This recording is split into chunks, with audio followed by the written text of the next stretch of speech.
Bienvenue dans ce nouvel épisode de Motion Meet, qui est aussi le dernier de cette saison. Aujourd'hui, j'ai eu le plaisir de recevoir Vincent Renaud, qui est directeur artistique et motion designer.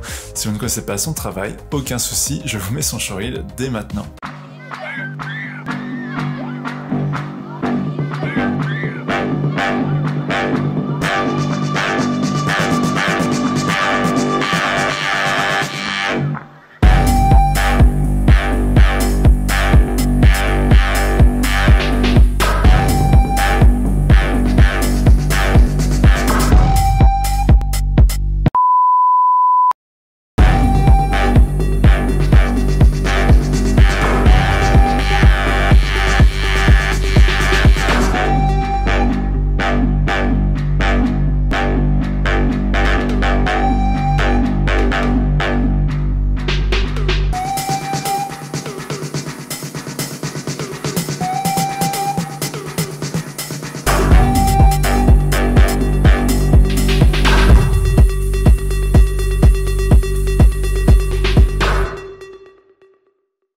Avec Vincent, on a évoqué pas mal de petits sujets, notamment le fait de travailler depuis l'étranger, le fait de se spécialiser ou d'être généraliste, et enfin l'évolution d'un freelance. Est-ce qu'il faut au bout d'un moment monter sa boîte, rester freelance ou partir vers d'autres choses? Bref, je vous laisse découvrir tout ça et je vous souhaite un bon podcast.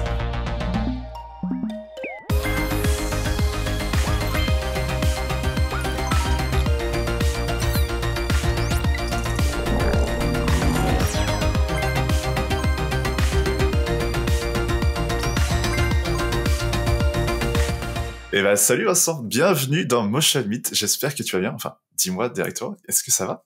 Ça va super. Ça va super, est-ce que tu peux te présenter un petit peu ton parcours et puis comment t'en es venu jusque-là, ce que tu fais maintenant? Alors, donc moi, Vincent, je suis motion designer pour faire global, et aujourd'hui, donc, je suis freelance après avoir travaillé pendant à peu près 2 ans en agence en tant qu'employé, après avoir fait de l'alternance aussi pendant 2 ans. Et donc la spécificité, effectivement, qui est peut-être au cœur de ça, c'est que je suis donc freelance à l'étranger en Suède, à Göteborg, où je suis retourné depuis le mois dernier, et pour j'ai pas encore de date exacte de quand est-ce que je reviens, parce que je pense que je reviendrai dans tous les cas, je vais pas y rester toute ma vie. Donc, mais t'as pas encore le billet retour, quoi. J'ai pas le billet de retour, non. En gros, on était là avec ma copine qui est aussi designer, on était là l'année dernière. C'est grâce à Volvo, en gros, j'avais une opportunité. Mais j'ai été consultant, donc c'est globalement un CDD.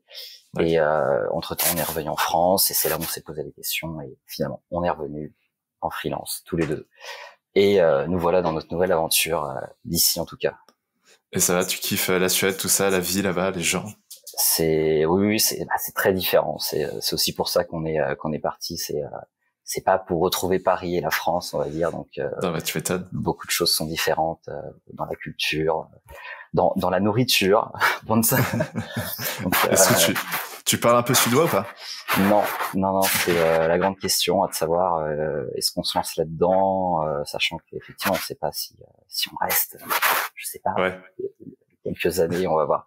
Je sais que ma copine est plus motivée que moi là-dessus. Après, il y a comment dire, notre groupe, on parle beaucoup français. En vrai, il y a beaucoup de français ici, surtout dans le milieu du design pour l'automobile. Parce que globalement ici, c'est l'automobile. C'est moins les agences que ce sur quoi moi j'ai l'habitude d'être. Et que ce soit Volvo ou d'autres marques automobiles, il y en a quand même pas mal ici. Et du coup, beaucoup de Français. En fait, au global, beaucoup d'expatriés, on va dire. Donc, forcément, on est avec des Suédois, mais il y a beaucoup d'expatriés. Donc, Français, Allemands, Sud-Coréens, Polonais. Globalement, c'est ça. Ok, ça marche, pas cool. En fait, t'es un peu à la maison, quoi.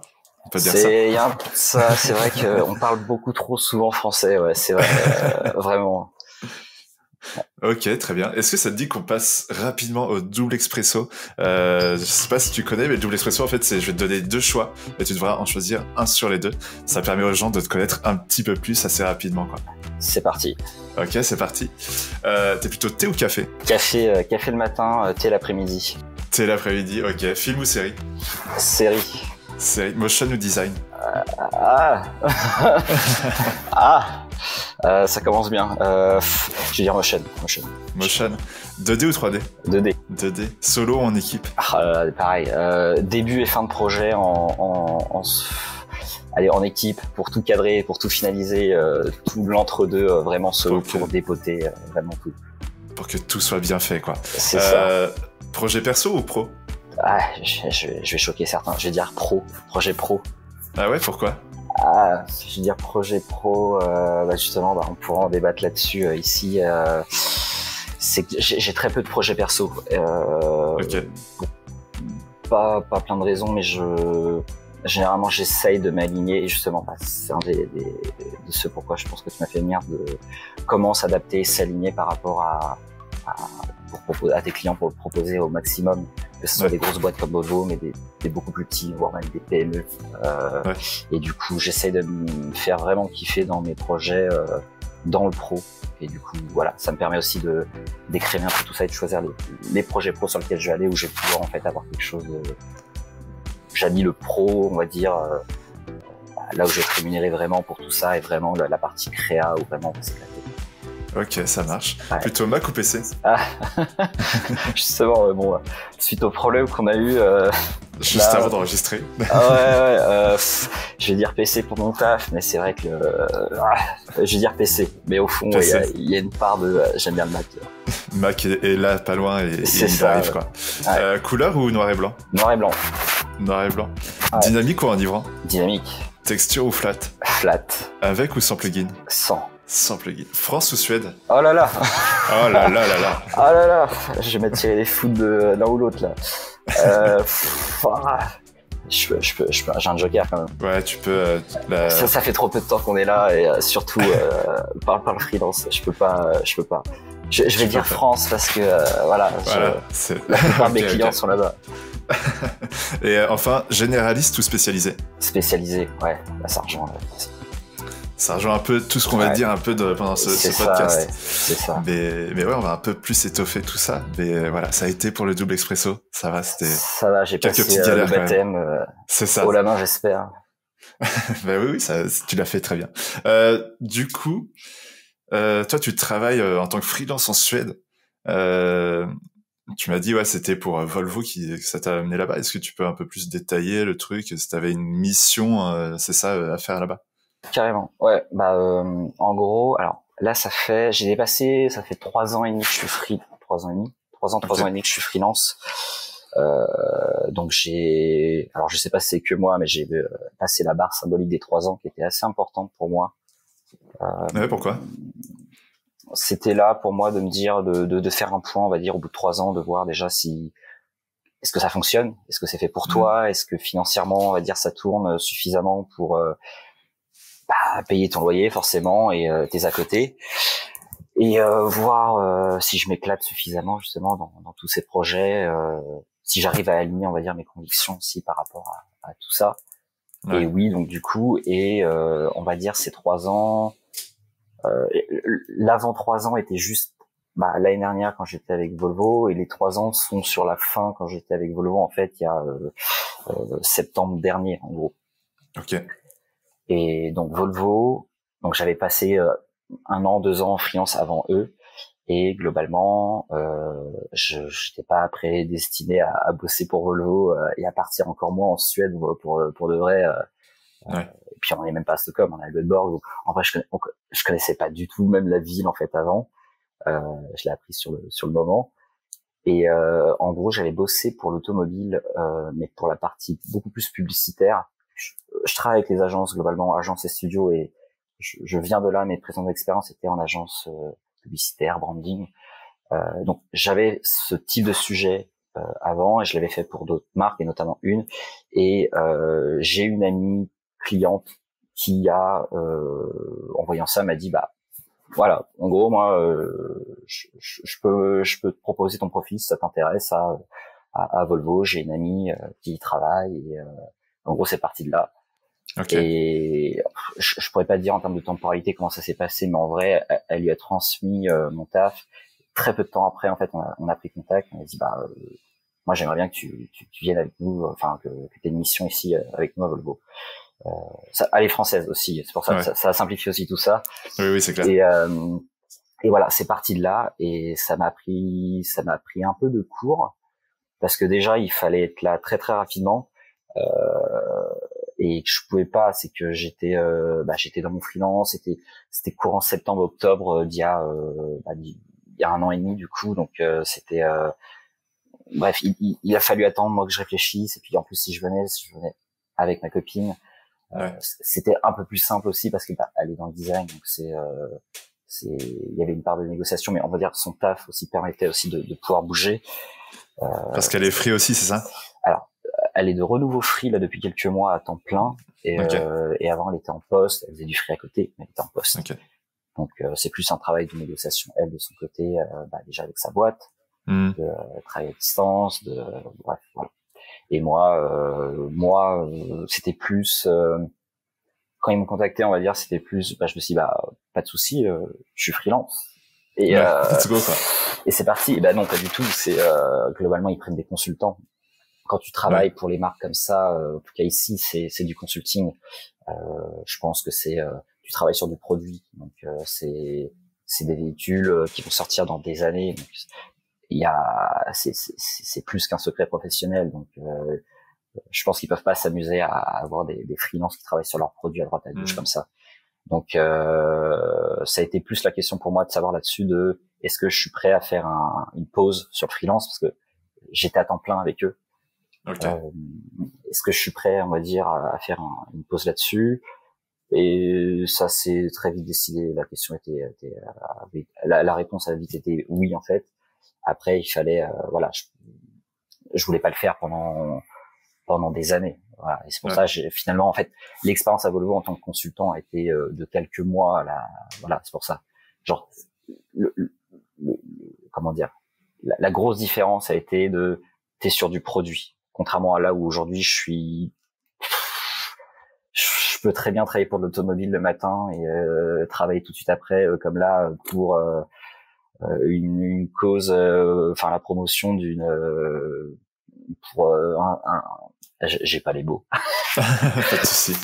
Enfin, c'est des sujets beaucoup plus institutionnels, on va dire. Enfin bref, c'est complètement éclaté, et voilà. Et du coup, d'être sur du produit, les process sont très très différents, notamment sur les attentes de rendu, de timing, tout ça. Et c'est là-dessus où voilà, il a fallu que je découvre quelque chose de nouveau. Mais l'avantage, c'est que c'était très très concret. C'est que ce que je faisais de l'animation principalement pour de la lumière, donc les phares notamment des véhicules. Effectivement, c'était très précis, mais l'avantage c'est qu'effectivement tu peux voir ça directement. Enfin, le taf est très concret. C'est que quand le véhicule sort, le taf il est là sur le véhicule. Là où aujourd'hui, quand je vais faire un projet, ça reste, t'es assez distant quand même. T'es très très distant j'allais dire du produit, mais de ce que tu fais de ta campagne. T'es qu'un maillon dans, autant à Volvo, hein, c'était pareil. T'es qu'un maillon, mais c'est le côté. Sauf qu'après, ta vidéo à part sur Internet ou je ne sais où, ou en interne chez les clients, et puis voilà quoi. Mais du coup en fait tu travailles sur les animations dans la voiture, c'est ça, par exemple? Alors non, moi j'étais surtout l'extérieur, donc c'était vraiment la grande partie de mon temps était sur les phares avant, arrière, et du coup ça a été vraiment de faire des propositions sur des animations de phares, de qu'est-ce qu'on peut faire, et la contrainte était, c'est là où j'aimais bien, c'est que la contrainte n'était pas, elle sortait pas de nulle part. C'est que quand on disait on peut pas le faire, c'est que juste que techniquement, par rapport au budget et aux spécificités techniques des lampes qu'on avait dedans, on ne peut pas faire ce que tu fais. Donc du coup, il y a des trucs en termes de fluidité, genre moi j'aime bien travailler en 60 images secondes, genre c'est pas comparable, tu peux pas. Et du coup, il y a plein de trucs, d'aspects vraiment techniques quand tu rentrais dans le détail, quand tu t'échangeais avec les ingénieurs, ils te montraient de comment ça fonctionnait le truc. C'était hyper intéressant pour ça, quoi. Voilà. Après, c'est juste que c'était très focus là-dessus, et que il y avait des, en véhicule, tu peux faire ça, tu peux faire du tableau de bord, tu peux faire de la lumière intérieure, plein de trucs. Après, encore une fois, je sais que je suis pas resté suffisamment longtemps aussi pour, je pense, développer tout ça. Donc, voilà. Ouais, c'est vachement spécifique en fait comme truc, ok. Ah ouais, Je savais même pas qu'il y avait vraiment des gens focus sur l'animation des phares, etc. Ah, mais quand tu ouais, connais c'est les ouf. trucs, genre, j'avais entendu ça, mais par exemple, même les portières, genre, t'as tout un travail sur comment la portière se claque, le bruit que ça fait, et du coup, il y a vraiment, c'est pas juste on te pond une portière et puis on va la taper, c'est Ouais. vraiment tout est calculé, quoi. Mais ouais, j'avais entendu parler, c'était avec, tu sais, les boîtiers d'AirPods et le mec qui l'avait inventé, il a fait, ouais, en fait, c'est vraiment parfait, quoi. C'est le clip parfait, tu vois, pour que les gens aient envie de jouer un peu Ouais. avec, etc. Donc, ouais. Les Je, boîtes, je- les boîtes d'iPhone, pareil, en parlant des AirPods, les boîtes d'iPhone, je crois que le temps de, quand tu la fais coulisser, pareil, tout est calculé, par exemple. C'est vrai? Juste Ouais. pour donner envie et faire, C'est un truc de ah fou. ouais, Là, vraiment, on s'imagine même pas. Donc, effectivement, quand tu incroyable. sors, déjà pour nous dans le design, tu disais, c'est aberrant. Voilà. Effectivement, pour des gens qui sont à l'extérieur de ça, Mais c'est ouf, tu vois. ouais. Et puis il y a quelqu'un qui a fait, c'est moi qui ai calculé le temps parfait là, pour ouvrir mon iPhone. Tu connais ce mec-là, tu dis, je connais le mec qui a fait ça, et t'es genre, waouh, putain, le mec, Il y a vraiment un mec qui a fait ça. Ok. Du coup, là, t'arrêtes pas de dire que pour toi, le freelance, c'est quelque chose d'assez important. Comment est-ce que tu gères un peu ton temps, ton planning maintenant? Parce que là, t'es devenu free à 100%, c'est ça? Ouais, totalement. Et Totalement, pardon, vas-y. non, ouais, vas-y. Comment tu gères ton temps, tes projets maintenant? Alors, justement, il y a un côté où j'avais mes petites habitudes freelance encore avant, en France, où, l'avantage c'est que plus de la moitié de mes clients sont français, donc j'aimais bien travailler directement à l'agence ou enfin bref, j'avais mes petites habitudes par rapport à ça, là où aujourd'hui déjà ça fait trop peu de temps qu'on est revenu, et où surtout j'essaye de développer aussi les clients sur place en Suède à Göteborg. Par rapport à l'automobile, c'est que mon but est de travailler pour l'auto aussi en freelance et de voir comment par rapport à mon profil et mon process j'arrive à m'intégrer là-dedans. Donc je commence demain justement une mission pour une marque automobile d'ici, on va dire, pour ne pas la citer, mais top secret. Voilà, pas sur du produit du coup, c'est vraiment pour revenir un peu à ce que je fais, vraiment sur de la partie beaucoup plus digitale, publicitaire, voilà. Mais du coup, il y a moyen, mais du coup, il faut trouver les agences en fait.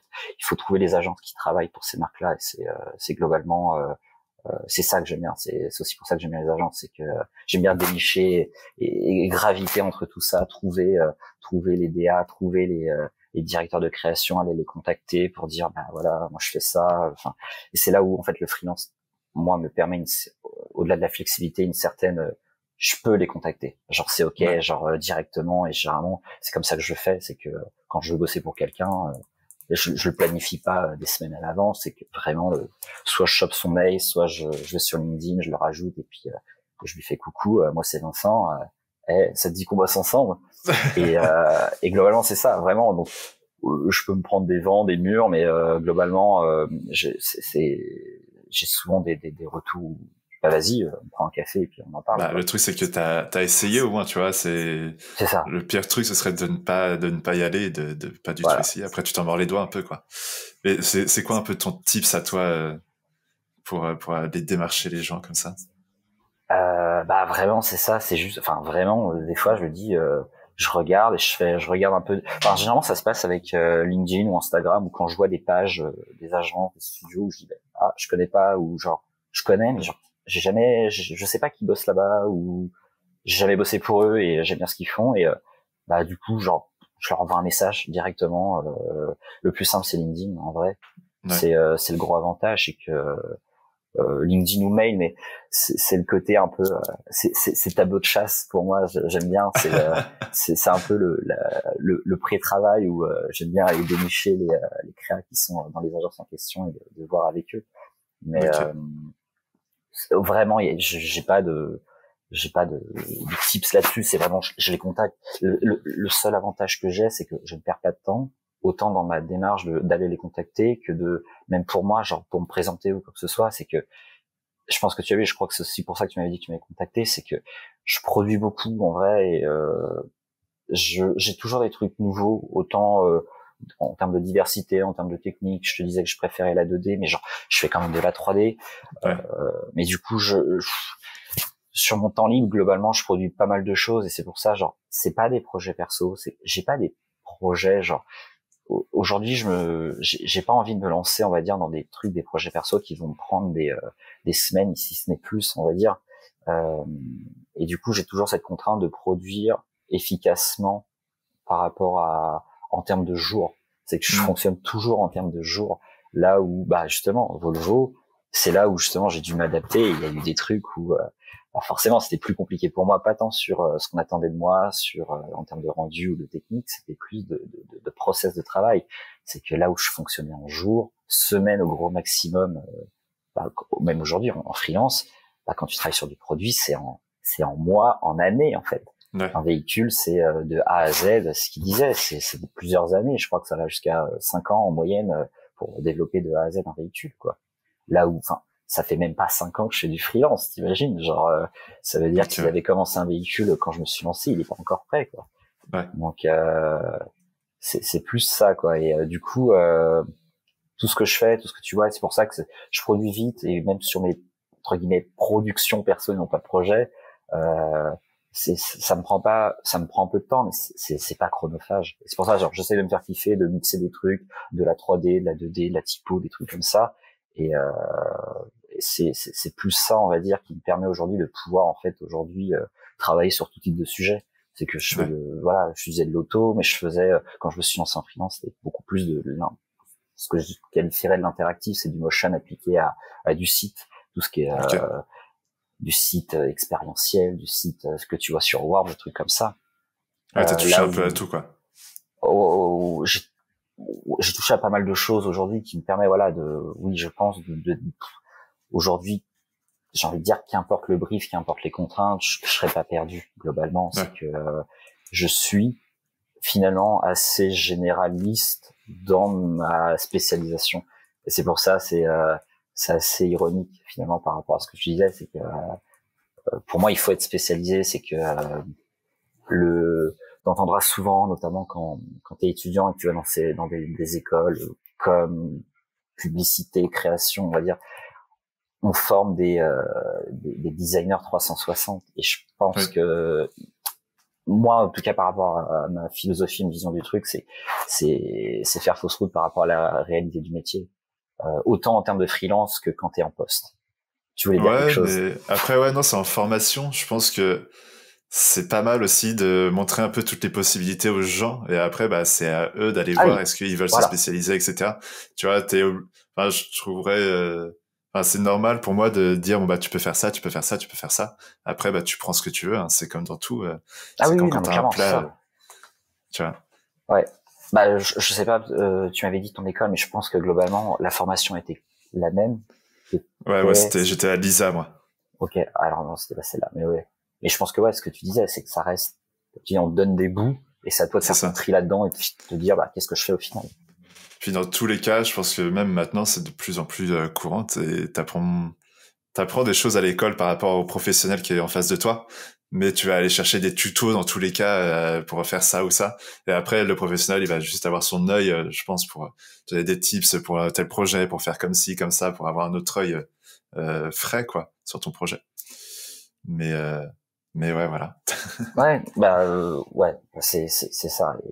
C'est un avantage, mais c'est plus le côté de dire, je veux dire, on vous forme et il faut que vous soyez 360. C'est pas ça. C'est plus le côté, c'est moi aussi, genre, on va dire que ma formation, finalement, j'ai pas appris un truc. C'est comme tu disais, on te donne des bouts, et moi, c'est finalement, genre, je crois que c'était à la fin de la première année où je me suis vraiment dit, genre, en fait, c'est le motion qui m'intéresse. Mais en fait, je suis même allé dans le motion, genre, pas par hasard, mais genre, j'étais pas né pour ça, ou genre, je me suis juste dit, genre, je me souviens, c'était un projet en commun qu'on avait, et on avait fait le UI, l'interface du site, et j'avais juste demandé à l'intervenante, c'est possible de l'animer? Et elle me fait, bien sûr. Et en fait, c'est parti de là, et en fait, j'ai commencé par un site, et de fil en aiguille, en fait, j'ai dit, en fait, c'est cool, et tout ça pour dire que finalement, aujourd'hui, genre, même aujourd'hui, je me forme au quotidien, quoi. Il y a encore 1 an et demi, 2 ans, je ne faisais pas de 3D, par exemple. Ouais. Il y a 3 ans, quand je me suis lancé en freelance, je faisais vraiment plus de la partie interactive de sites, des appels d'offres, de présentations où justement tu montes des sites ou des trucs comme ça. Mais bon, je faisais pas de branding animé, alors que finalement c'est dans le process, la manière de penser n'est pas la même, mais finalement ça reste des contraintes. Les contraintes techniques sont les mêmes. C'est pas plus compliqué finalement de faire du branding animé que de l'interface. C'est juste différent. C'est une manière différente de penser ta vidéo, ton projet, quoi. C'est ça. Là où c'est plus compliqué, effectivement, c'est la 3D. C'est pour ça que j'ai aussi mis beaucoup de temps à en faire, par exemple. C'est que la logique est totalement différente et j'ai mis beaucoup de temps en fait avant de pouvoir produire. Et c'est là où il y a la part la question de la frustration. La 3D comme le motion, quand tu te lances, c'est une usine à gaz pas possible et ça décourage plus d'un, je trouve, là-dessus. Et avant d'arriver en fait surtout la 3D là, à produire des trucs comme je te disais en termes de jours, des trucs, waouh, putain, j'en ai chié, vraiment. Ouais, mais avoir le rendu un peu quali, tu vois, au début c'est toujours un peu cracra quoi, ce que tu sors. En tout cas moi, tu vois, ce que je sors en 3D, je fais bon. Ok, quand j'essaye, c'est ça, j'essaye de faire des trucs un peu réalistes, mais il y a toujours le truc qui va pas, tu sais, il y a trop de grains, ou je sais pas quoi, et du coup, arriver à gérer tout ça, tu fais bon.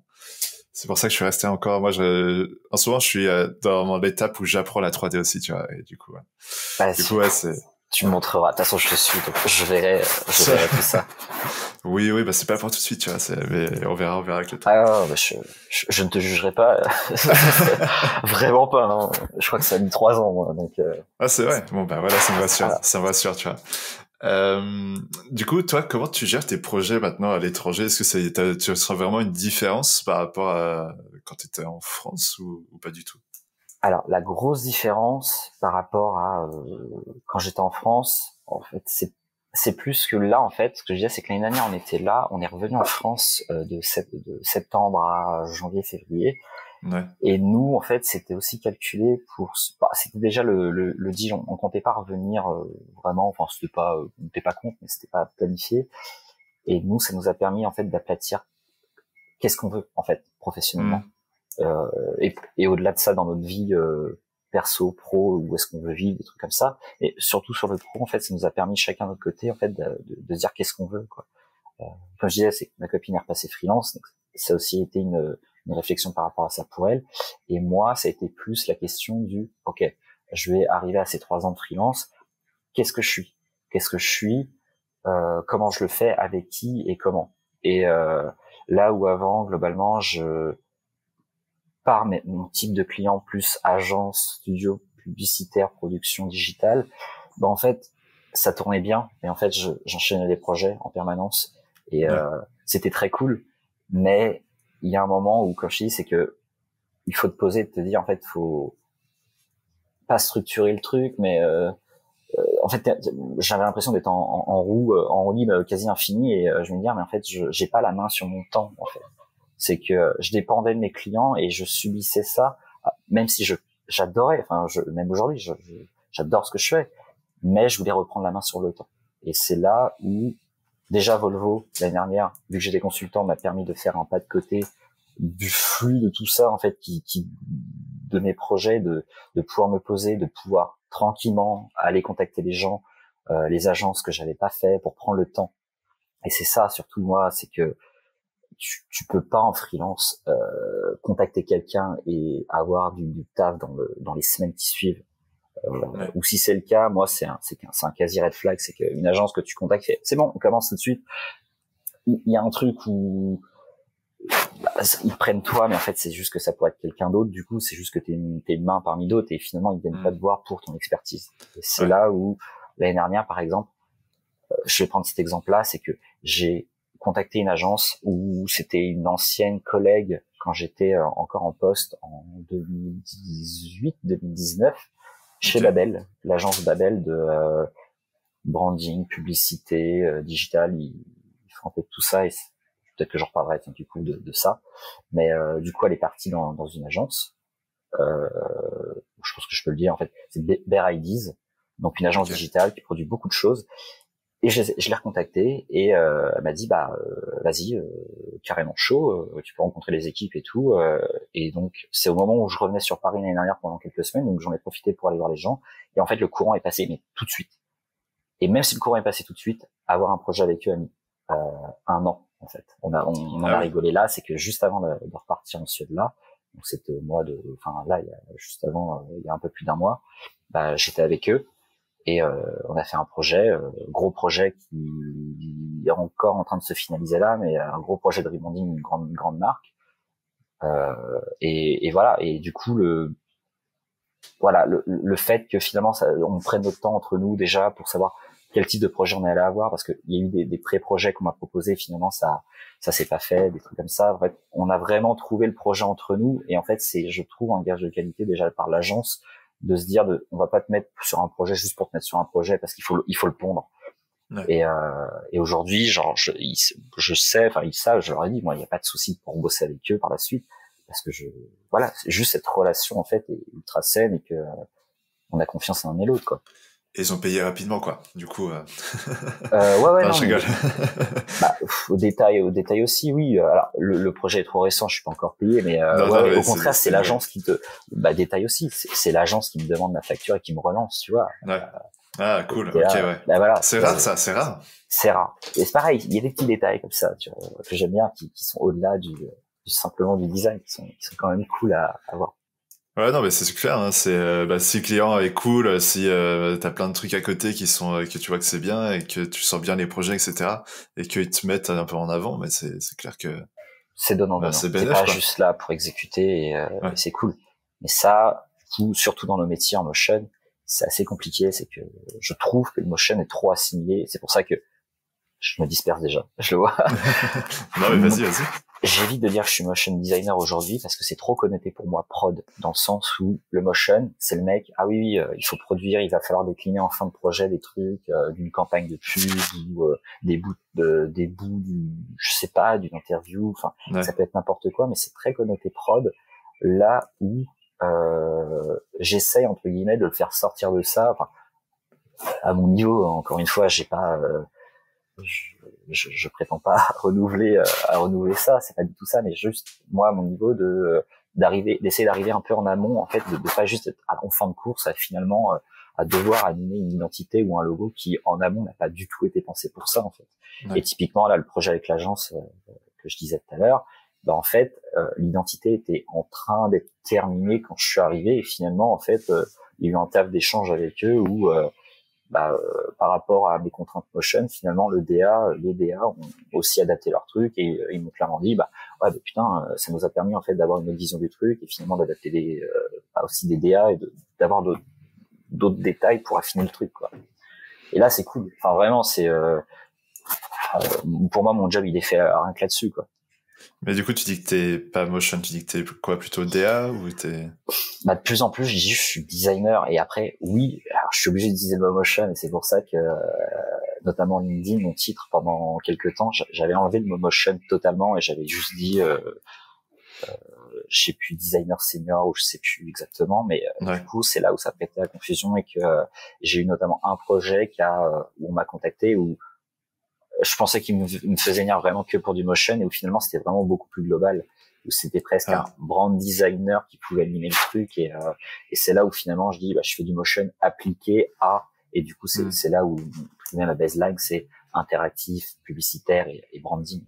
Mais c'est vrai qu'aujourd'hui quand tu me demandes, surtout en free, qu'est-ce que je suis, j'aurais tendance à te dire je suis designer, et même pas DA, en fait.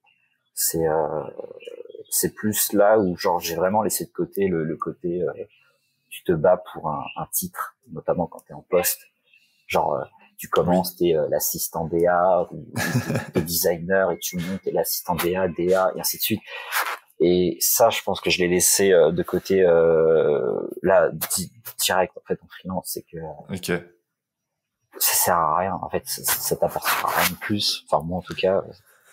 Ouais, je sais pas. Après, moi, je me dis que moi, si tu es motion designer, les gens savent que tu sais faire ça. Et moi, je suis un peu d'accord avec toi. Hein, tu vois, si tu dis que t'es motion, souvent, je sais pas si c'est seulement appliqué au marché français ou pas, mais on va te dire c'est comme tu dis, c'est seulement prod ou je sais pas quoi. Alors que Effectivement, il y en a qui vont seulement vouloir faire de la prod et c'est normal, il y a tout quoi. Ou il y en a qui aiment bien comme toi un peu plus penser à la chose. Et du coup, moi je fais un peu je mets que je suis DA plutôt, tu vois, je préfère dire au début que je suis DA et après en motion. Enfin spécialisé en motion design pour dire bon bah je peux faire les deux, je peux vous faire penser à votre vidéo avant, voir c'est quoi vos graphismes etc. et et après penser à ce qu'il y a par la suite quoi. Enfin, je peux tout faire globalement, mais c'est vrai que c'est compliqué. Mais ouais, justement, le coût du DA motion, souvent, notamment les agences, de ce que je vois, enfin, elles sont déçues par ça. C'est que généralement, c'est un DA qui fait du motion, mais vraiment quand tu mets dans le cœur du motion, au bout d'un moment, en fait, ça devient trop technique ou c'est pas son truc. Il est DA avant tout. Et en fait, l'effet inverse, motion qui est DA, c'est là où c'est plus compliqué. Toi, je vois ton taf. Oui, comme tu dis, t'es DA motion. T'es suffisamment compétent en motion comme en DA, je pense, pour faire les deux. Là où, globalement, c'est pas tout le temps, je veux dire, le cas pour les agences. Oui, mais en fait, ouais, en agence, c'est ça, ouais. Quand t'es en agence, tu vas être là pour essayer le motion, il va animer beaucoup plus que essayer d'être dans la créa, tout ça. Mais ouais, moi, quand j'étais en alternance, bon, pardon, je parle un peu de moi, du coup. Mais en fait, je me battais à chaque fois pour dire, mais non, mais moi, je veux aussi faire du design, quoi, parce que c'est ça aussi mon kiff. J'ai pas envie de faire que de l'animation. Et du parce coup, que t'étais en prod, du coup. Ouais, j'étais en prod à fond. J'étais avec le pôle vidéo directement, tu vois. Donc, du coup, ouais, et comme on m'avait aussi engagé pour être DA plus ou moins, du coup, j'ai pu un peu surfer sur les deux en même temps et j'avais un chef qui était assez cool avec moi et du coup, qui m'a permis un peu de toucher à tout et c'était cool, quoi. Voilà la petite parenthèse là-dessus. Super. Pour le petit non mais c'est vrai que le statut c'est toujours en motion, c'est toujours compliqué de savoir est-ce que t'es plus animateur, designer, est-ce que tu sais faire les deux. C'est assez compliqué à trouver, quoi. Là c'est le réseau, enfin mon réseau agence fait que aujourd'hui je suis assimilé, ils savent en fait globalement quand enfin ils savent que Vincent fait ça, enfin il fait du motion. Après effectivement avec des clients qui ne connaissent pas ou qui sont en dehors de tout ça, c'est là où globalement oui je suis obligé de dire je suis motion designer clairement. Donc voilà, juste petit point. Ouais, après oui, c'est ça, c'est les gens assimilent peut-être plus ce truc motion design, tout ça. Et du coup, ouais, toi par rapport à l'agence, comment tu te sens plus en freelance, toi, maintenant? C'est-à-dire qu'est-ce au que ça global. t'apporte? Ouais, au global. J'aurais pas, je pense pas que j'aurais diversifié autant, on va dire, si j'étais resté en poste. C'est que, comme tu dis, c'est que généralement tu vas être catégorisé à faire un truc dans un pôle ou quelque chose. Et en vrai, généralement on va dire bah oui, t'as qu'à développer tes trucs de ton côté, notamment quand tu rentres le soir. Soyons honnêtes, t'es pas motivé quand t'es en poste, quand tu rentres chez toi. Enfin, c'est beaucoup plus compliqué, vraiment. Ouais, parfois non, ouais. Et c'est là où en freelance, généralement on va dire oui, en freelance avant de se lancer, il faut vraiment que tu sois fort mentalement pour te motiver tout seul. Tu vas être tout seul en plus à travailler tout seul dans ta chambre et tout. Et en fait, ouais, je pense que t'as eu la même. Oui. Hein, non, mais oui, pareil, ouais.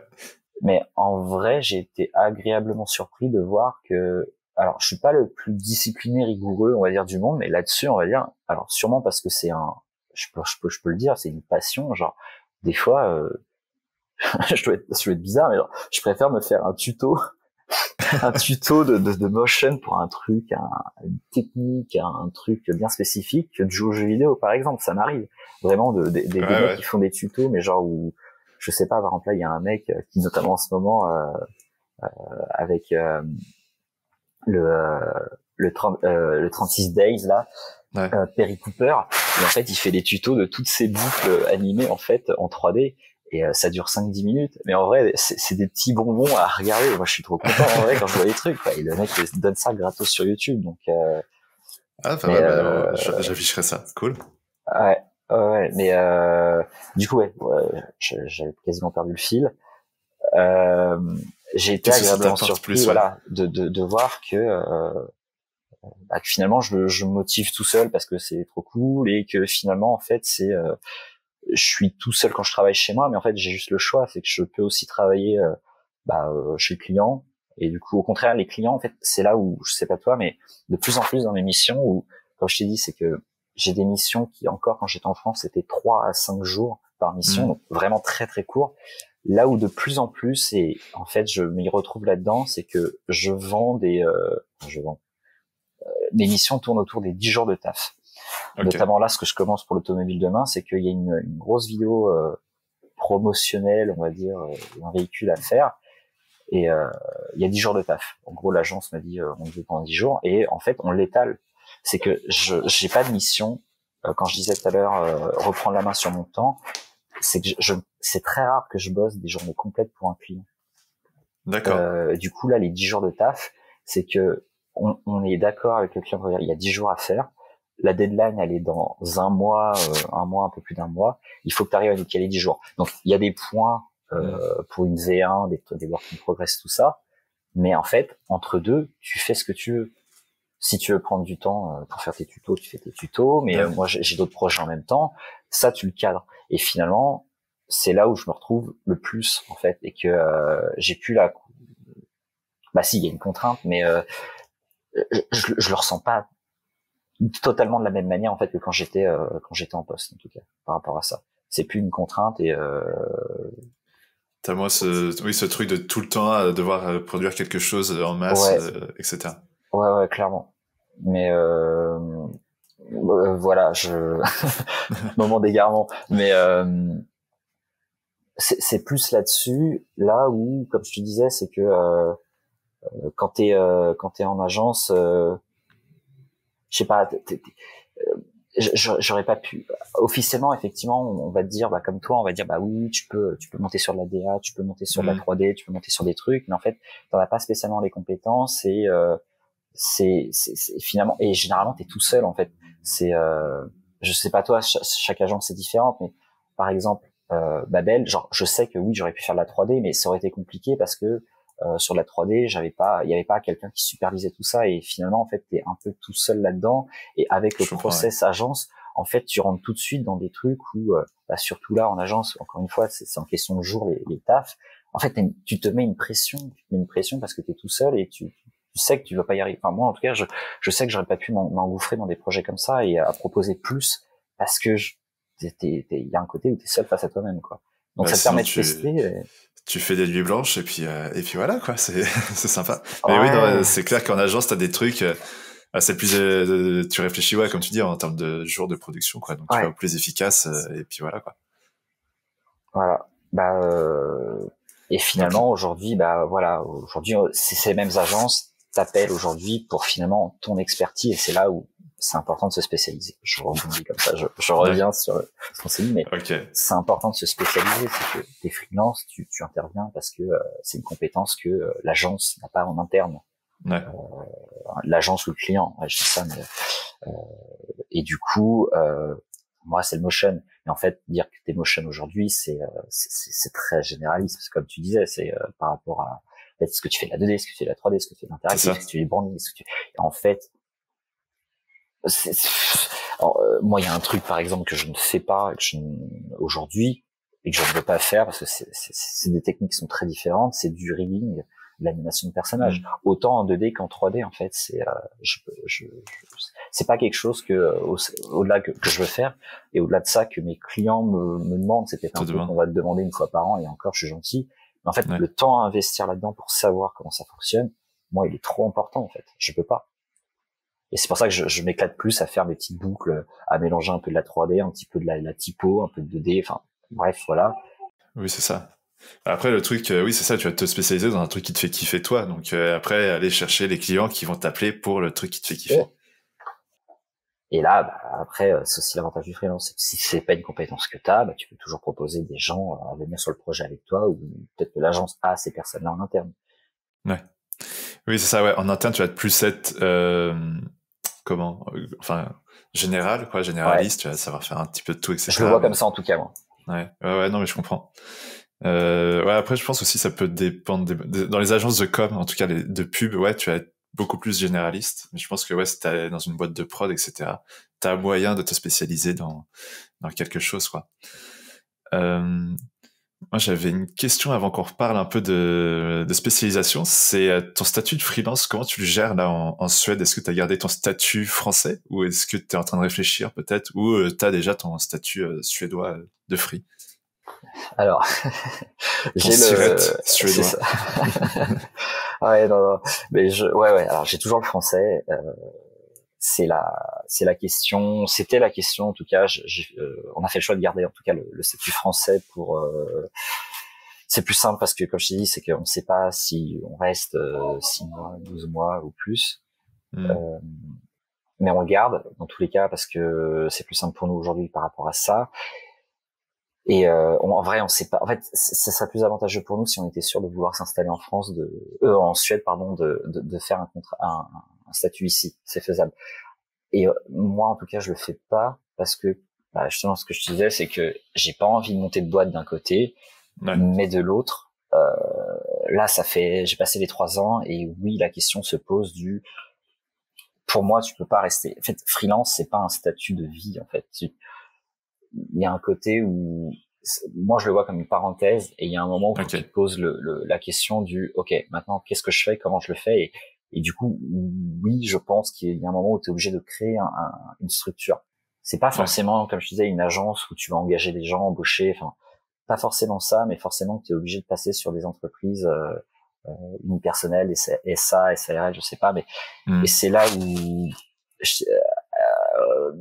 on me presse un peu à savoir effectivement peut-être il va falloir en mettre en fonder une, mais je dis c'est que là j'ai envie de passer les prochains mois en fait tranquille, genre laissez-moi tranquille, genre je gère mon truc, ça se passe bien comme ça, donc on va voir, mais ce qui est sûr c'est que d'ici 1 an ouais je vais devoir y penser et les avantages en fait c'est ils sont multiples. Il y a des avantages et encore une fois, genre j'ai pas les réponses à tout. Comme je disais, c'est que je découvre encore, même sur le statut de freelance au quotidien.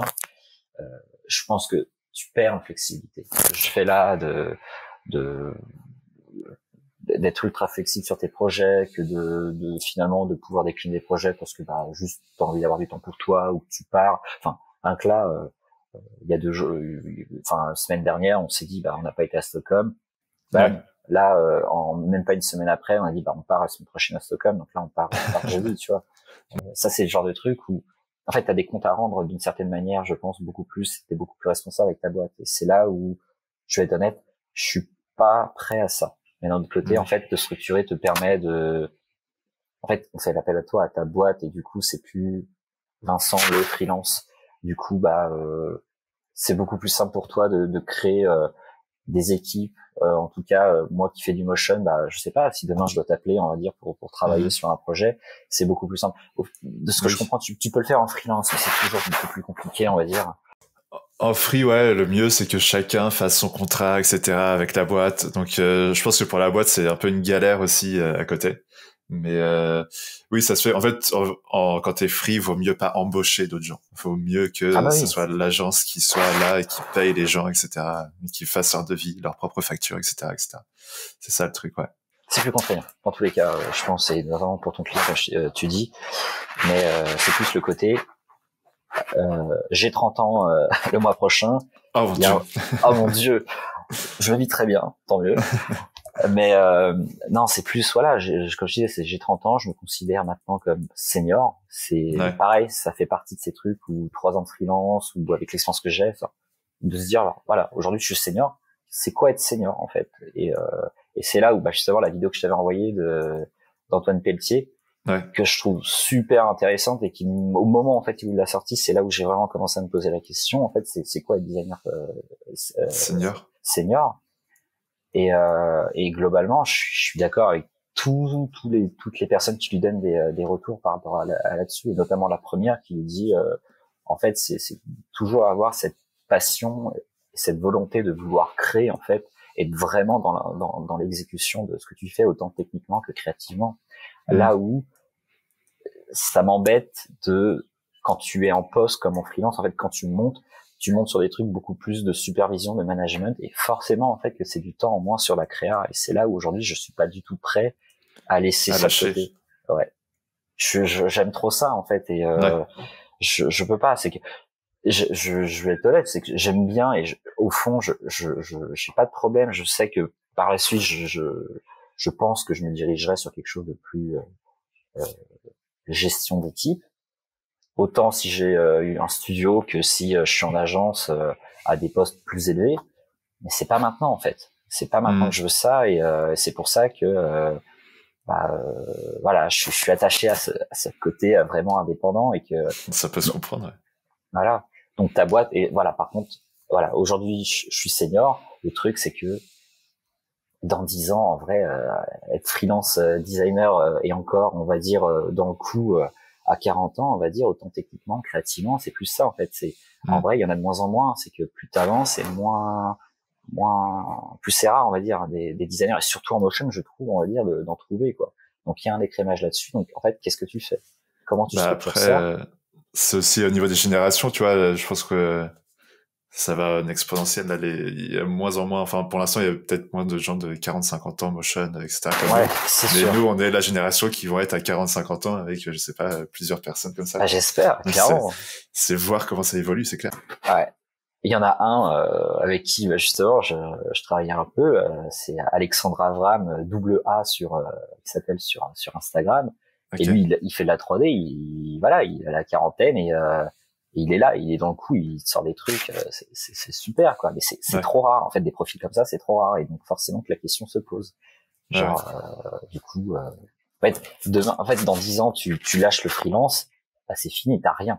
Par contre si tu fondes ta boîte, c'est quelque chose, t'as quelque chose où vraiment tu peux en vivre, tu peux en faire quelque chose, quoi. Voilà. Ouais, c'est pareil, tu vois, c'est le freelance, je trouve que c'est aussi, tout le monde s'y met là, être indépendant, c'est quelque chose où tout le monde s'y met, etc. Et je pense que ça va vite, enfin, ça peut évoluer, je pense qu'on n'a pas encore assez de recul sur ce statut-là, enfin, sur cette façon de faire. Là, tu vois, nos parents, nos grands-parents, il y en a aucun qui sont freelance. Et du coup, oui, c'est un statut assez neuf et oui, c'est voir comment ça évolue avec le temps.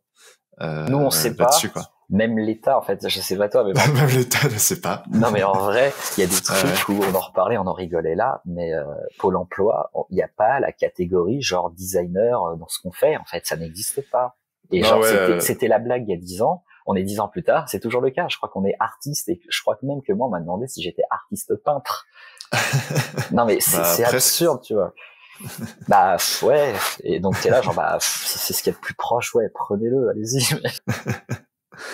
Mais oui, non, ouais, le métier de motion designer, ça n'existe pas encore forcément, je crois, au niveau administratif. Donc ouais, c'est un peu compliqué, mais ça va évoluer. En bien, j'espère.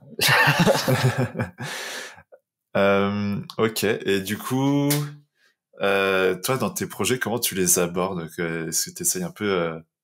Enfin, tu me disais que tu essayais d'un peu éduquer tes clients pour qu'ils soient un peu plus proches de toi, ce que tu veux et de la mission qu'ils te demandent. Qu'est-ce que toi tu leur demandes en fait et comment ça se passe les échanges avec eux? Je demande pas, enfin pas aujourd'hui en tout cas, mais forcément, bah, pareil, c'est des questions justement que je suis en train de me poser. C'est est-ce que je dois les éduquer et parce que j'ai rien de planifié, on va dire. Ouais. Il y a plus aujourd'hui, je suis attentif à voir aussi comment le projet commence, comment il se passe, à l'image de bah là typiquement le projet que je commence là demain, en fait le client me dit bah voilà on a ça à faire, il me fait le brief, il me montre les assets, tout ça, je dis ok, pour moi il y a 5-6 jours de taf et en fait de lui-même le client il dit bah on te prend pendant 10 jours, on te paye à la journée, on te prend pendant 10 jours. Donc là en fait déjà je sais en fait que en fait on va avoir le temps en fait de planifier le truc. Il y a des trucs où genre j'ai pas spécialement le temps de le faire, genre un storyboard par exemple. Quand on me demande est-ce que je fais des storyboards, c'est bah oui je le fais, c'est juste que c'est du temps de motion en moins, ce pourquoi en fait ma spécialité.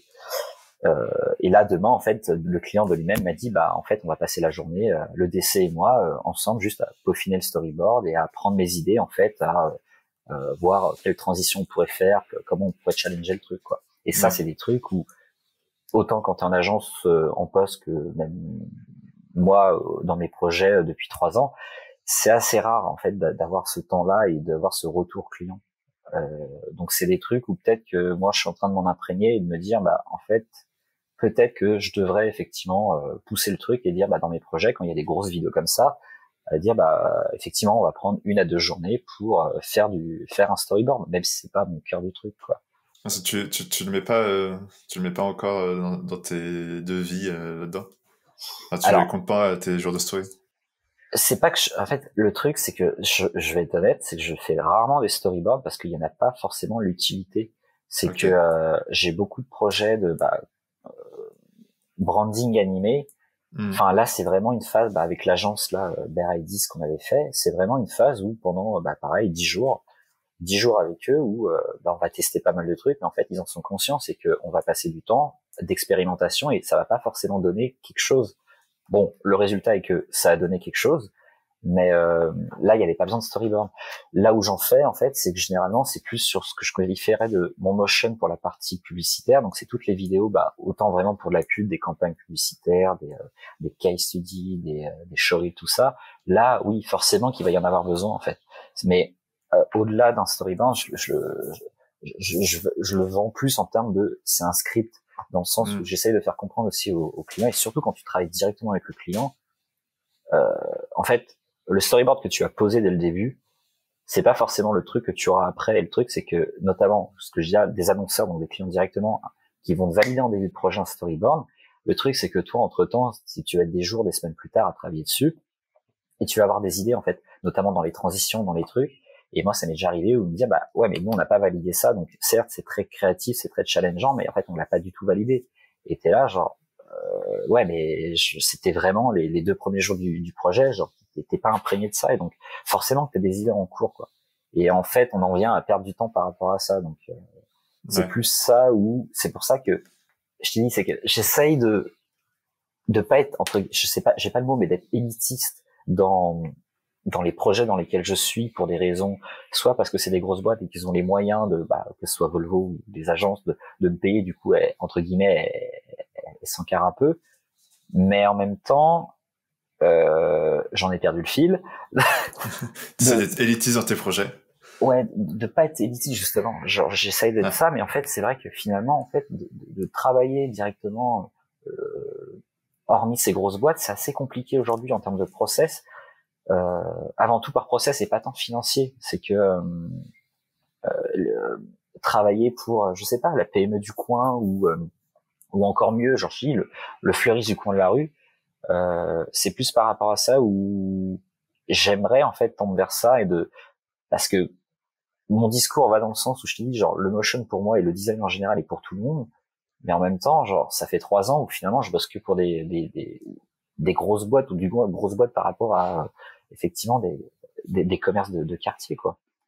Ouais, c'est ça, ouais. Tu m'avais parlé de la vidéo de Justin Buisson, du coup, qui allait voir, je crois que c'est un restaurant, c'est ça, où il leur dit, ouais, est-ce que je peux prendre votre logo c'est ça, pour l'animer. Toi, c'est un truc où tu voudrais te tendre, ou tu vois, peut-être dans le futur, peut-être est-ce que t'as le tout boulanger qui aura son logo animé comme ça, ouais. Je sais pas.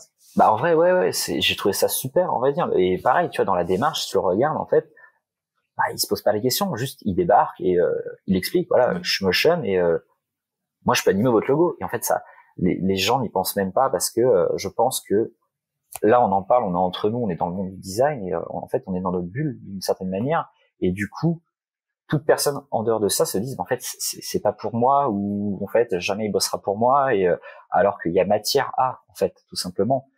Et c'est plus ça, et c'est là où j'ai utilisé l'argument de j'ai pas la solution aujourd'hui, mais c'est ça qui m'intéresse aussi, c'est à la fois d'avoir entre guillemets ce côté alimentaire, mais où quand même je me fais kiffer avec les agences, mais aussi avoir ce côté où vraiment t'as vraiment un truc concret, en fait. Et en fait, voilà, le côté concret que j'avais par exemple avec Volvo, finalement je le retrouve sur ce genre de projet, en fait, beaucoup plus pas terre à terre, mais genre là justement, genre on a une pote qui est barista dans un café qui est à côté de chez nous. Okay. Et j'ai vu son logo, et pareil, je pense qu'inconsciemment j'ai dû lui demander, parce que j'avais vu la vidéo de Justin Buisson, et je dis, mais en fait ils veulent pas l'animer. Il fait, carrément, surtout que dans quelques semaines il y a un concours de barista, je sais pas quoi, à Göteborg, et ils m'ont dit c'est peut-être le moment, quoi. Manque de peau, c'est là où mon projet, je t'ai dit, pour l'automobile commence demain, et genre je sais que pendant 10 jours ça va être compliqué sur les 2-3 prochaines semaines, quoi. Ok. Non, ouais, c'est marrant. Mais ouais, c'est ça, c'est... Maintenant, est-ce qu'ils ont vraiment une utilité je pense que ouais, dans le domaine des bars, tout ça, ouais. Mais je pense que c'est plus au niveau des choses qui sont un peu plus grosses. Je sais pas. Je sais pas comment le voir maintenant si c'est pareil.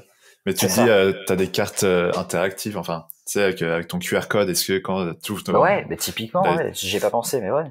La carte avec ton QR code, est-ce que t'as pas ton logo qui est animé ou je sais pas, une micro-animation, quoi? On a un concept. C'est ça, let's go. Non, mais en vrai, ouais, carrément, tu vois, c'est le genre de truc à voir. Mais puis, généralement, moi, ce que j'aime bien, c'est commencer par une animation de logo parce que généralement, c'est 1 à 2 journées de taf que moi j'y consacre. Je pense que tu peux y consacrer beaucoup plus et avoir une qualité d'animation qui est bien meilleure que la mienne. Mais c'est juste que moi, par rapport aux contraintes que j'avais, notamment à l'agence avant, notamment ces trucs de fin de projet où tu vas faire un appel d'offres et au dernier moment, tu as le chef de projet qui dit « Ah, ça serait quand même bien qu'on anime le logo pour la presse et qu'on le cale un peu partout dans le coin, ouais. Qu'on fasse la petite boucle animée. C'est le petit détail qui... » Et effectivement, c'est le petit détail qui fait mouche, quoi. Ouais. Et ça, c'est resté par rapport à ces logos. Et je pense que pour moi, c'est une bonne porte d'entrée en fait pour le motion, pour te présenter et pour te dire bah voilà qu'est-ce que je peux faire. Et là où justement Justin Buisson, avec le logo qu'il a fait, en fait, ça fait mouche. Donc après, c'est comment tu le développes et comment tu fais comprendre à ces clients-là, bah voilà, ça, il y a un prix. Forcément que tu vas pas leur demander autant que si tu demandais une agence. Non, oui, c'est ça. Mais voilà. Encore une fois, j'ai pas ça m'intéresse de ouf, mais j'ai pas la solution. Donc Justin ou n'importe qui est là, qui nous écoute, en vrai, genre, je suis carrément chaud pour échanger là-dessus, quoi, parce que j'ai pas envie qu'on devienne des gros cons qui soient de notre côté dans notre bulle de design et qui travaillons pour que des grosses boîtes, quoi. Ouais, je comprends. Merci pour ce petit coup de philosophie. Ouais. Non mais ouais, non, t'as raison.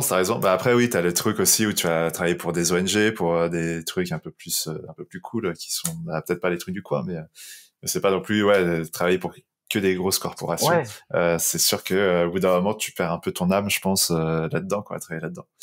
Donc, mais d'un autre côté, genre, c'est aussi ces clients-là qui peuvent t'en ramener. Le projet tout à l'heure que je te disais avec l'agence, c'est pour la sclérose en plaques. Genre, l'agence me brief, ils me disent, genre, on a un projet de campagne de pub pour la sclérose en plaques. Et tu te dis, waouh, c'est chaud, quoi.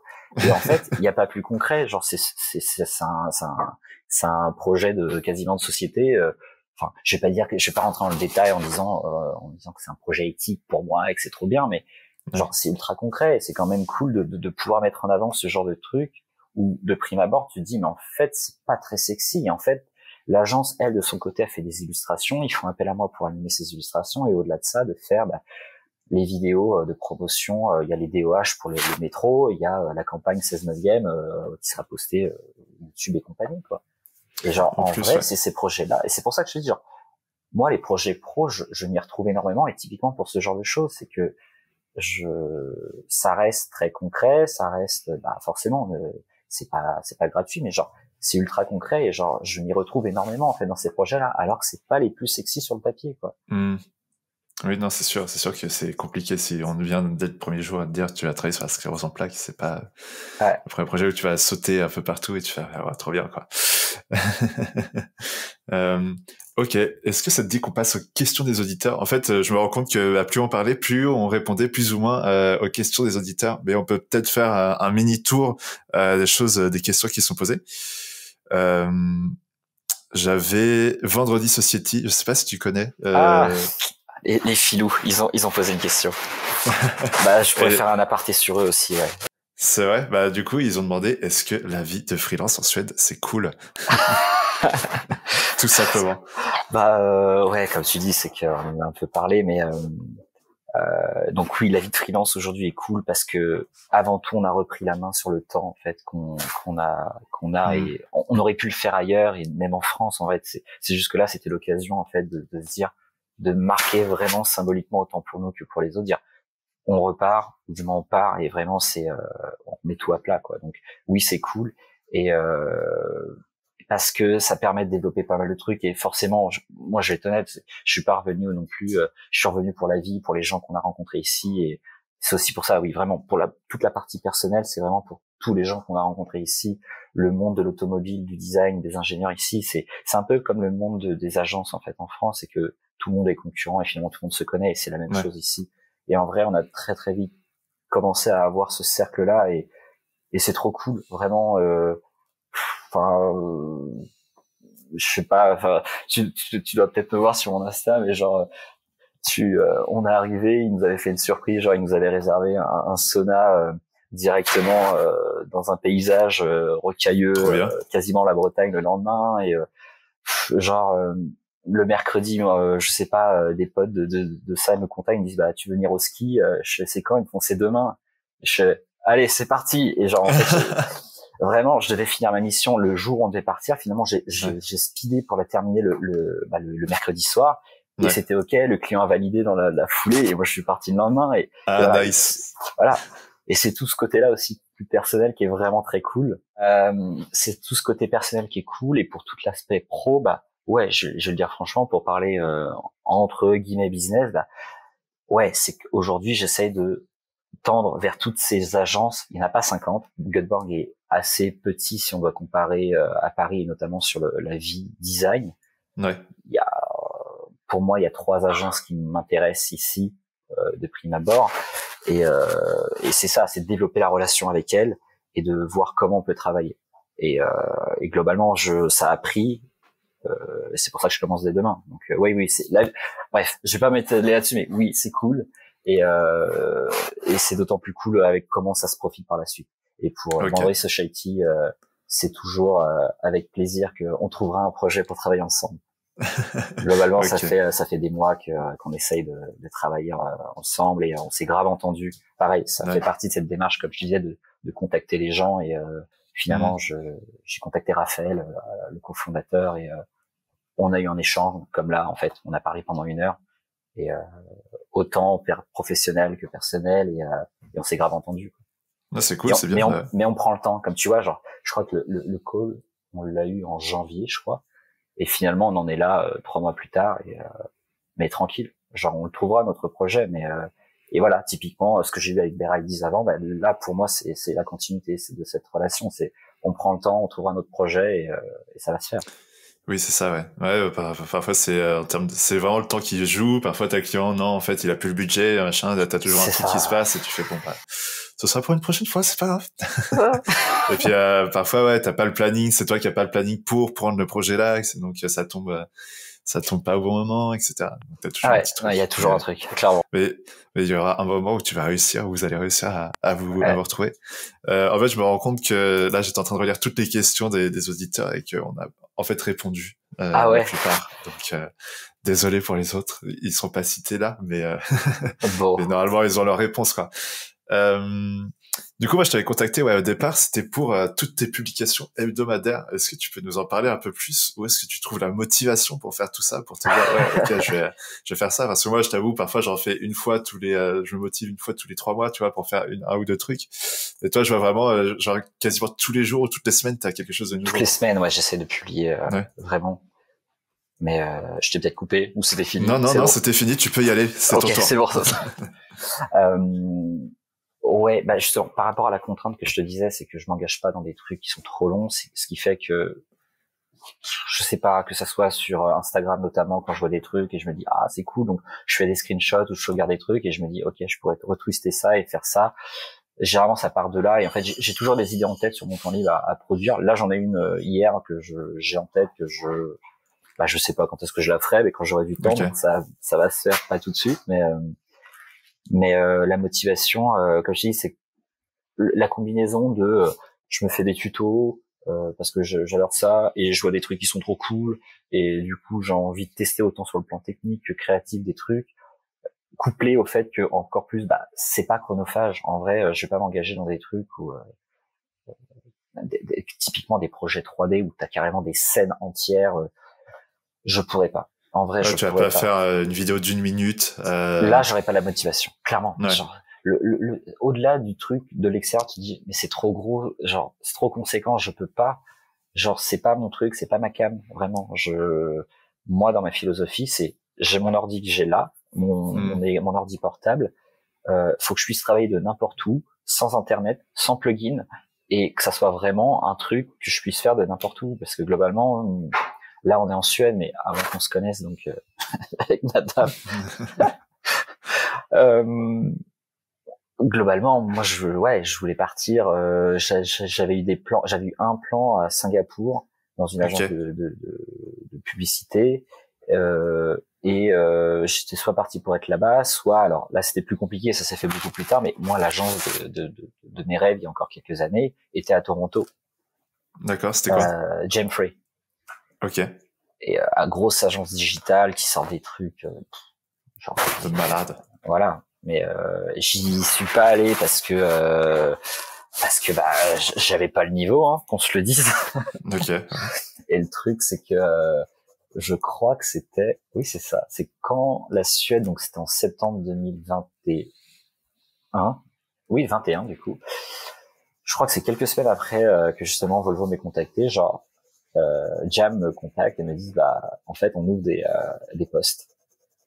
Et globalement, en gros, j'avais rencontré le directeur de la création, alors le motion lead de là-bas de Toronto, qui m'avait finalement fait avoir un entretien avec le directeur de la création de Jam, mais au studio de Amsterdam.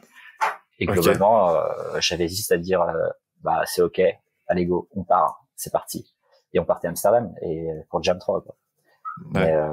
Et en vrai, avec le recul, pas heureusement, mais entre-temps, mais même avant ça, ils s'étaient fait racheter par un gros groupe qui c'est Mediamonks, donc ils avaient plus l'indépendance qu'ils avaient avant et c'était pas la même. Et aujourd'hui, finalement, effectivement, c'est une grosse boîte digitale qui fait de la grosse prod, mais je m'y retrouverai pas. En vrai, je m'y retrouverai pas.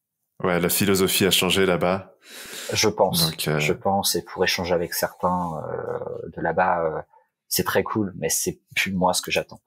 Ah, t'échanges avec des gens qui travaillent là-bas? Tu connaissais des gens, peut-être?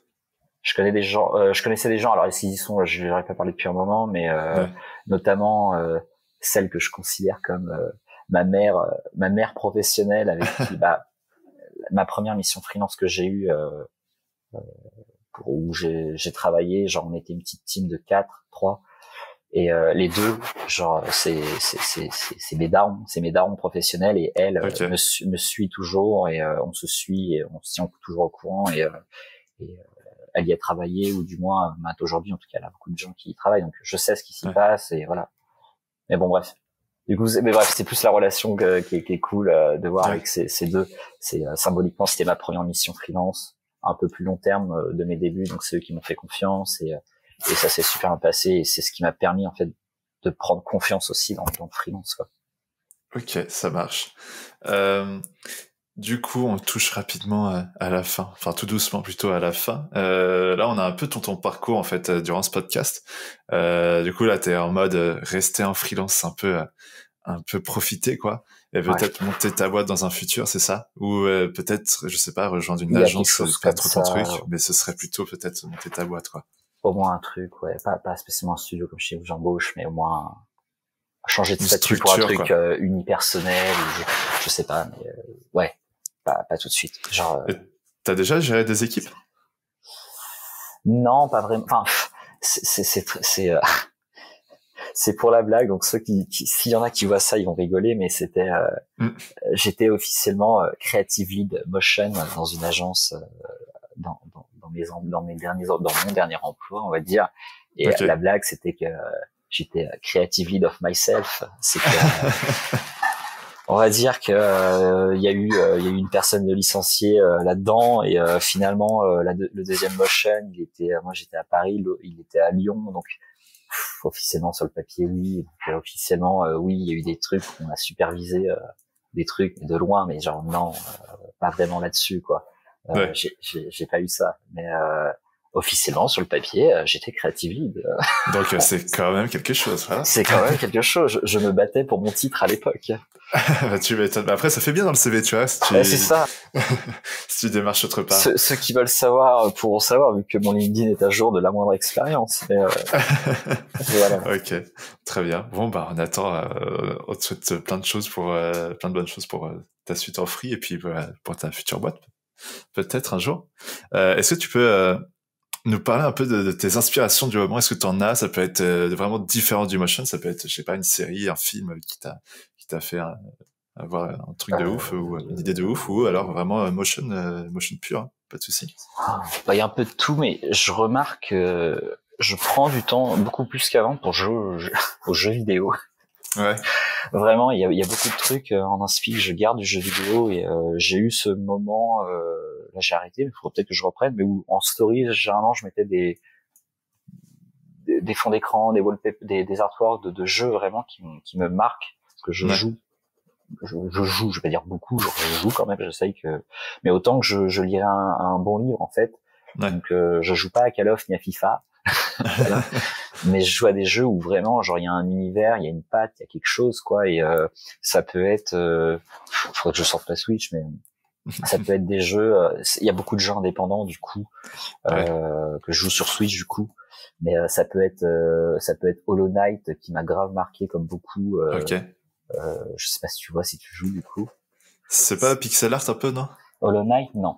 Non, ok, bon, bah, je vois pas. Mais ça reste indépendant, mais ça aurait pu, ouais. Mais globalement, ouais, je joue pour des jeux comme ça et pour des jeux un peu plus mainstream, on va dire.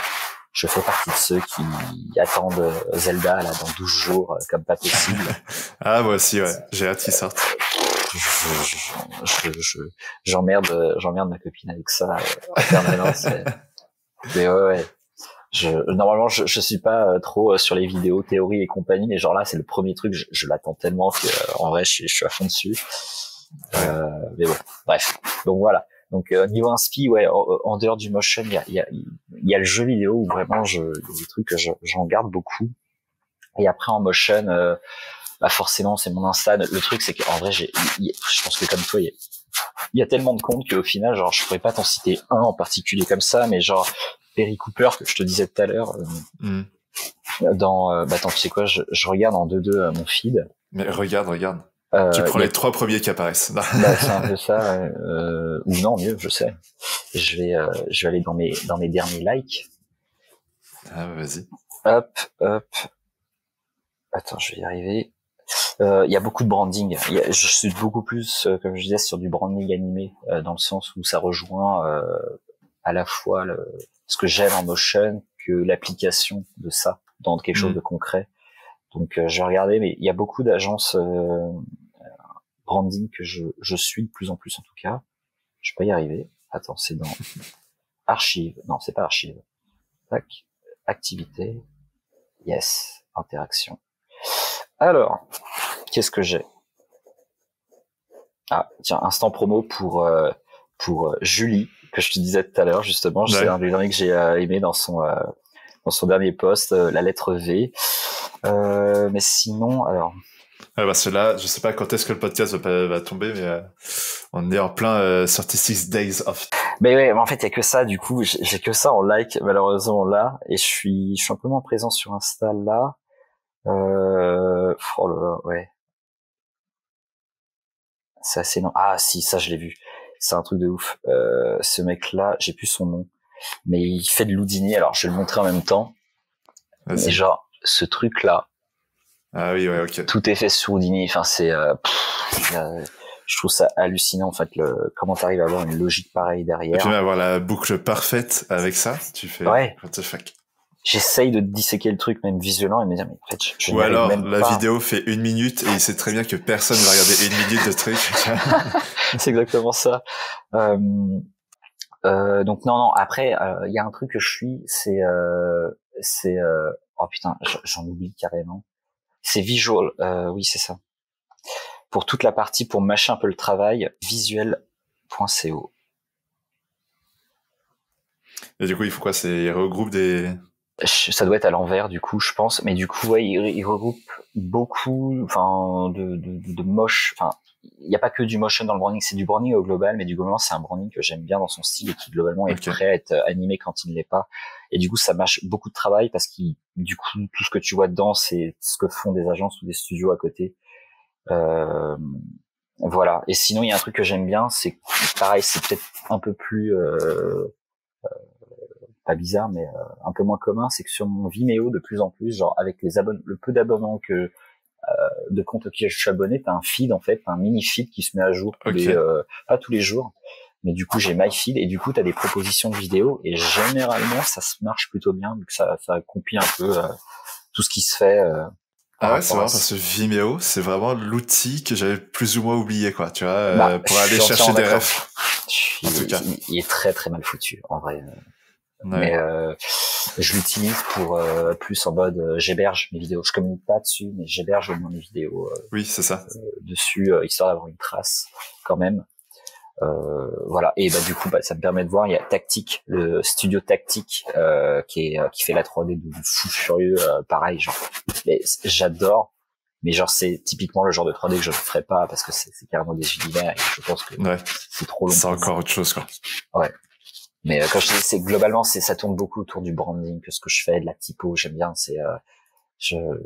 J'aime bien ne pas avoir, notamment sur la 3D, dès lors que tu veux monter sur la grosse 3D, il va te falloir le gros ordi. Du coup, c'est plus de l'ordi portable, tout. Et ça sort de mon cadre, on va dire, de travail, je pense. Oui, toi, tu vas rester assez flexible là-dessus, quoi.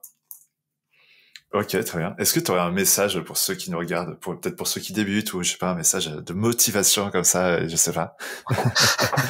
Est-ce que je fais un truc kitsch, genre Carpe Diem Tu fais, il faut vivre l'instant présent. C'est ça. Non, je sais pas, est-ce que tu aurais un petit tips, tu vois, un conseil que tu aurais aimé avoir, et maintenant, enfin, quand tu étais plus jeune, quand tu avais commencé peut-être, et que t'as pas forcément eu. Ouais, dans le sens où, il y a forcément le truc c'est un truc où il faut pas compter son temps, c'est que, généralement, on va dire, il faut s'investir, tout ça, et oui, c'est le cas, mais en fait, c'est un truc où effectivement si t'as pas un minimum de passion pour ça, jamais tu vas t'infliger en fait le temps, enfin de tutos ou de trucs pour apprendre tout ça. Donc il y a un côté où il va falloir gérer vos frustrations en vrai, parce que si vous vous attendez, surtout en motion autant en 2D qu'en 3D, à produire quelque chose de rapidement qui fonctionne, genre en vrai il va se passer beaucoup de temps. Donc prenez le temps, on va dire, avant de pouvoir faire ça, et de manière plus professionnelle, on va dire. J'ai eu un étudiant qui m'a demandé ça justement semaine dernière. Genre, de mon point de vue, ne vous lancez pas en freelance dès que vous terminez les études.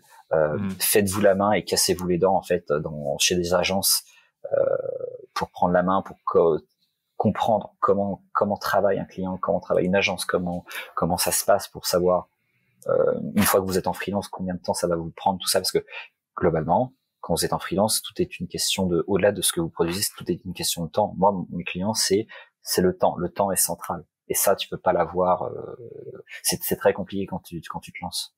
Si tu te casses les dents quand tu te lances en freelance, en fait, tu fais blacklister tout de suite. Et c'est là où c'est un problème. Ouais, non, t'as raison, parce qu'en plus de tout ce qui est géré par aspect créa, tu vas déjà avoir la relation client à gérer, qui est quelque chose que dont t'as pas forcément l'habitude. Parfois, quand tu sors d'études, t'es peut-être un petit peu timide ou je sais pas. Après, t'as tout ce qui est devis, contrat, machin, c'est encore un truc tout neuf, quoi. Et facturation, après, peut-être que tu vas tomber sur ton premier client qui est pas forcément cool et que tu vas devoir relancer 3000 fois, ou peut-être qu'il va un peu t'arnaquer au niveau ils le sentent. Donc le prix, quoi. Généralement, le premier client, c'est le pire. Ça, moi, j'en fais partie. Je sais pas toi, mais genre, j'en ai eu un. J'en aurais pu parce que tu le sais maintenant. Ouais. Tu sais toutes ces questions. Red flag. Il y a des red flags. Quels sont les red flags? Mais ouais. D'ailleurs, là, en parlant de ça, il y a, je vais vite fait sur LinkedIn, tac, juste pour pas écorcher son nom. Mais il y a Manon. Alors, c'est Manon Taillefer, donc c'est taille et fer, c'est comme tailler le fer, quoi. Ça s'écrit exactement comme ça. Du coup, qui propose une formation pour des freelances, tout ça en ligne, et en fait, ça permet de comment bien débuter, etc. Ouais. Je l'avais contacté, mais je crois qu'on va faire un live avec Motion Café avec elle. Donc c'est assez intéressant. Vraiment tout ce qu'elle fait, elle a plein de petits trucs, et même sur LinkedIn, elle poste pas mal de petites choses à droite à gauche pour répondre à des questions. Donc voilà, Manon Taillefer. Et elle donne des cours aux Gobelins, et je crois que c'est une des premières à donner des cours de freelance vraiment à des étudiants. Super, ouais, clairement. Et ouais, en vrai, c'est dingue de ne pas y avoir pensé plus tôt. Ça manque. Vraiment, je pense que toi aussi tu devais te demander pourquoi. Enfin, quand t'es en cours, genre on t'apprend l'aspect créa comme tu dis, tout l'aspect relationnel, l'aspect démarchage. Il faut, en fait, c'est pas, on n'est pas des. Moi, je me considère pas comme un artiste, mais globalement, surtout dans les agences, on n'est pas des artistes. Donc, il y a un moment où oui, t'es obligé de parler de thunes, t'es obligé de parler relationnel, t'es obligé de. Et si t'es timide, si t'arrives pas à aller vers les autres, il faut que tu t'entraînes là-dessus. Je pense ça c'est un conseil, c'est que vous attendez pas à ce qu'on vienne vous contacter parce que vous êtes ultra créatif et que c'est trop bien. Genre c'est 50-50. Moi je considère c'est que c'est à la fois ton talent et à la fois la facilité avec laquelle c'est de communiquer, de travailler avec toi. Et en fait ça en est pour une bonne partie aussi en vrai. Ouais. Et je pense que on est prêt à excuser une moins bonne qualité de rendu si c'est très facile de bosser avec toi et que c'est très dans le tac au tac relationnel. Oui, c'est ça. Que si t'es ultra bon mais que t'es inéclaté en niveau relationnel, c'est très compliqué en vrai. Ouais, c'est ça. Bah, c'est toujours être assez sympa, enfin savoir avoir un petit peu de tact quoi quand même avec les clients et puis dire bah oui quand ça dépasse et être carré dès le départ, c'est plein de trucs comme ça. Et même je pense que je sais pas si t'as fait tes CSV, tes conditions de vente, je sais pas quoi là, mais elle apprend à faire ça et je pense que c'est pas mal aussi à ce niveau-là parce que c'est toujours le truc auquel on oublie. Et je les ai, mais je les ai copié-collé on fait sur conseil de. Ouais. On fait tout ça de toute façon, mais tu vois, parfois c'est pas mal. Mais et voilà, elle donne plein de petits conseils. J'ai échangé avec elle déjà, elle est ultra sympa, même si on voulait lui parler et lui demander des tips. Enfin des tips, je pense échanger avec elle d'un service plutôt. Ça peut le faire. Donc au-delà de ça, à ce moment-là, conseil aussi à Pôle Emploi du coup. Au-delà de pas savoir comment nous catégoriser, en fait, pareil, qu'elle donne des cours à Pôle Emploi là-dessus, quoi. Ah bah ouais, carrément. Si elle écoute le podcast là et qu'elle est arrivée jusqu'ici, carrément. Donc voilà, donc moi j'ai plus de questions pour toi et je pense que on est 1h20 de podcast, déjà pas mal. Ah ouais. Bah écoute, merci beaucoup d'avoir participé. Moi ça m'a fait vraiment très plaisir de te recevoir là et c'était sympa d'échanger avec toi, de voir un peu comment tu pensais, tu travaillais. Et voilà, je te laisse le mot de la fin et puis sinon je te dis à une prochaine. Bah trop cool, vraiment merci pour ça quand on se suivait de toute façon depuis quelques temps, donc je voyais autant ton taf que tu voyais le mien et trop cool. C'est que je te disais, c'est que c'est super d'avoir des initiatives comme ça qui permettent, on va dire, de parler entre nous, tout ça, et même ce que tu fais. Bon, je regrette du coup de pas pouvoir, parce que j'ai vu que tu avais fait un événement en présentiel. Ouais. Ce genre de truc, forcément si j'étais là, c'est le genre de truc où j'aimerais bien être, mais trop cool. Après, moi, je suis sur Rouen, du coup, les gens ne se déplacent pas forcément jusqu'à Rouen, quoi. Je serais venu, juste pour toi. Ah, merci, ça fait plaisir. Ok, bon, à la prochaine, alors. Et si vous avez aimé ce podcast, n'hésitez pas à mettre un petit pouce bleu et peut-être un commentaire.